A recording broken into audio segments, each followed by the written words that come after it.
Hi everyone, it's Claire Stone, and in this video I'm going to talk a little bit about how I started my spiritual journey. The more circles I'm holding up here at the Goddess Temple, the more people are asking questions and wanting to know about me. But before I get started, I just want to say that there is a trigger warning that I will be talking about violence in this video, so if you don't want to listen to it, then just switch that off now. Okay, so I was born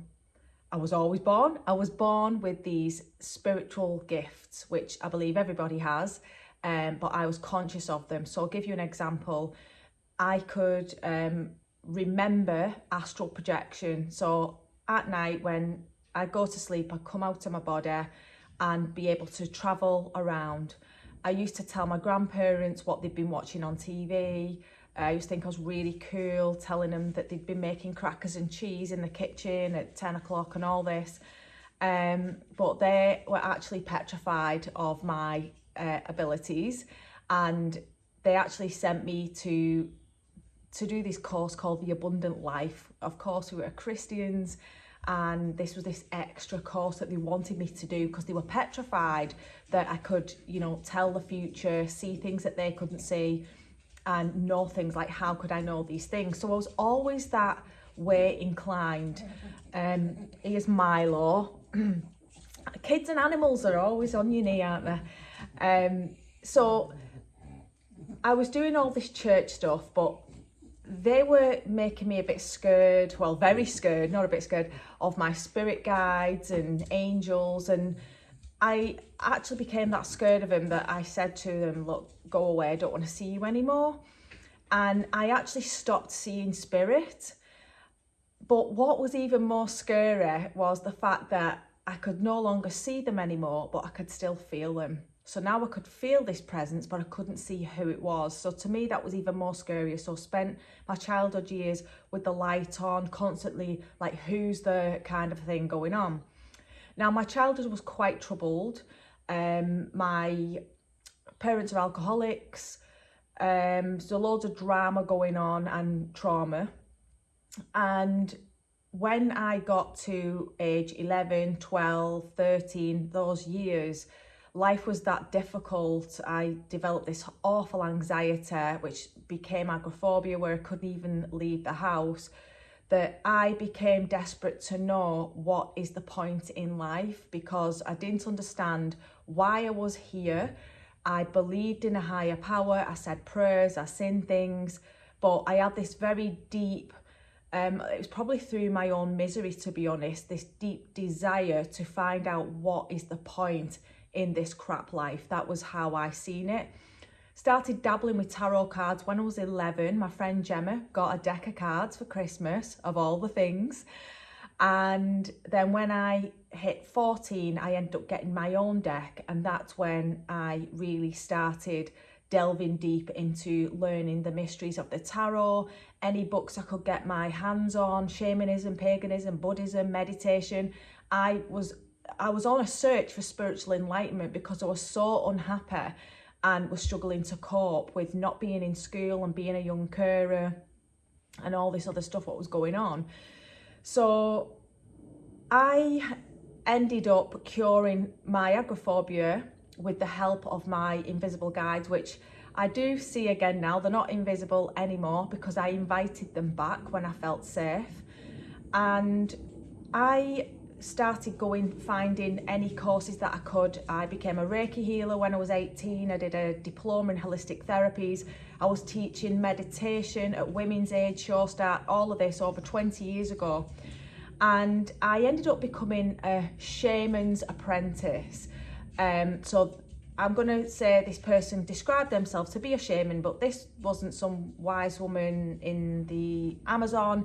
This was a person over here, so neo-shamanism. And we ended up doing some really cool stuff with this person, being able to know what was in boxes and envelopes without, just by feeling it.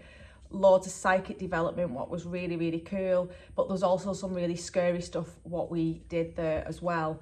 And this person ended up taking us around Liverpool, performing exorcisms and, pictures flying off walls and all that. And that just like really took me back to this fear that I'd had as a kid when I was told that the devil was in me because I had these psychic abilities and whatnot. So I took a step back from this person, didn't want to be involved in it anymore, but still had this spiritual calling. So I didn't know what to do, so I began to pray. Archangel Michael and Archangel Uriel have always been my favourite angels, and Uriel, can't forget Uriel. And so I began to pray to them, and I said to them, please send me the best, the highest, most purest spiritual teacher that I can find that can teach me and guide me.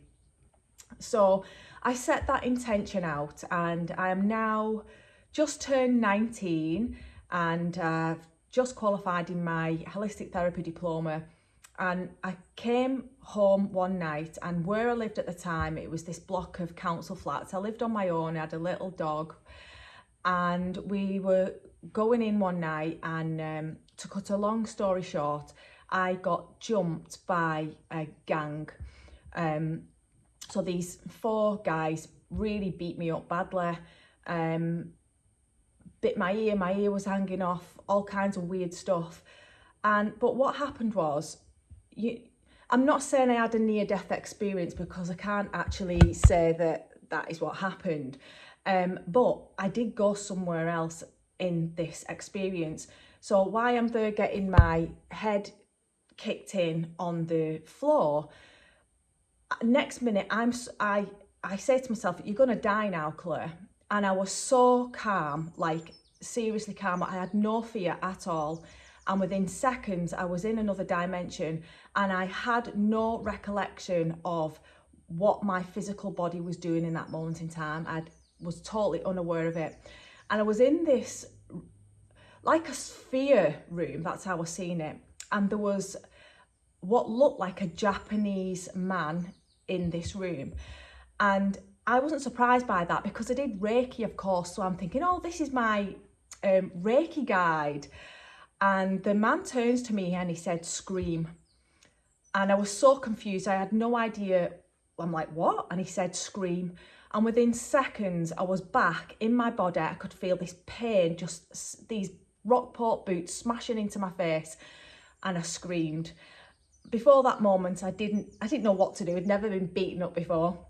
So I screamed, and these people, they ran off, and neighbours started to come out, and I was unconscious. I woke up, some man had carried me, I ended up in hospital. So after that, I got it in my mind that I can never get beaten up ever again. Like, this ain't gonna happen. So because I'm like a 80s kid, my hero was Van Damme. So of course I'm thinking, right, kickboxer, I'm gonna learn Thai boxing. So again, I'm just setting the intention out there that I'm going to learn a martial arts because I never want to get beat up ever again. But I've also set this intention that I want this spiritual teacher as well.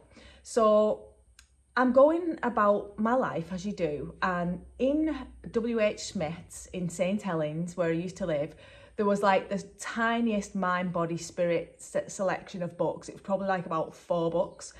And I used to always hang out there because I never had any money, so I'd be reading the books in the shop. And there was this book, it was a Celestine Prophecy. And I clocked this guy reading this book, and it was kind of like, we didn't know many spiritual people back then. So if you met someone who knew a bit about something, it was like, who's this? You think like you know this person. And so anyway, I kept bumping into this guy, and he ended up becoming a really good friend. And he practiced martial arts, which was called Aikido. I'd never heard of Aikido before then. So anyway, he said, right, I'm going to ask Sensei if you can come and watch. And because it was all like this on the down low type of a dojo. It wasn't advertised or anything. So he asks permission if I can come and watch. So I'll get myself in there, and I walked into the dojo, and we have like a picture of the founder of Aikido. And what really struck me, I'll show you who it is. So I seen this picture of Sensei. This is Yoshibo Sensei, who he is the father of Aikido, the founder of it. There's a picture of him on the altar, so to speak, and I couldn't believe it when I seen the picture, because this was the guy that I seen when I was in the other dimension. That's the guy who told me to scream. So like, I've got goosebumps all over every time I tell this story. So as soon as I went and I seen that picture, I thought, oh my God, there's that man. So I knew that there was something like magical going on. I knew that this was my destiny to be part of this club. And so this is where I met my sensei, who passed away in October. He taught me Aikido and Mushindo for over 20 years, and that is my spiritual story. So I've always done my own holistic stuff, my psychic stuff, but practicing this art, learning it means Aikido is the harmonious way of the spirit. So it's all about